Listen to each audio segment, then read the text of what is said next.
দেখো আমার সোনা সন্ধ্যেবেলাতে কি দুষ্টু করছে, দেখেছো কত চেঁচামেচি করছিল। হ্যাঁ, গরমের ভিতরে দেখো আমরা এখানে দাঁড়িয়েছিলাম, ওর বাবা আমি আর দাদা করে দাঁড়িয়েছিলাম, তো নিয়ে আমাদের কাছে আসছে না, এত চেঁচাচ্ছে, এত আনন্দ করছে, মানে কি বলবো।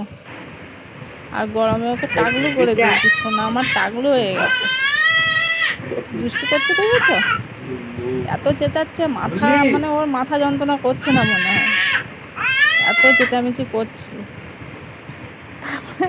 দেখো কষ্ট হয়ে গেছে, ও এখানে শুয়ে পড়েছিল, কষ্ট হয়ে গেছে মনে হয়। অত চেঁচামেচি করলে কষ্ট হবে না, তা কতক্ষণ শুয়ে থাকবে। তারপরে তো এখানে উঠে আবার শুরু হয়ে যাচ্ছে দুষ্টুমি, সারাদিন দুষ্টুমিই করে যায়। ওই জন্য আর ভিডিও বানাতেও পারছি না, আর তোমাদের সাথে ভিডিও শেয়ার করতে পারছি না সোনার দুষ্টুমির জন্য। তো আজ এই পর্যন্ত।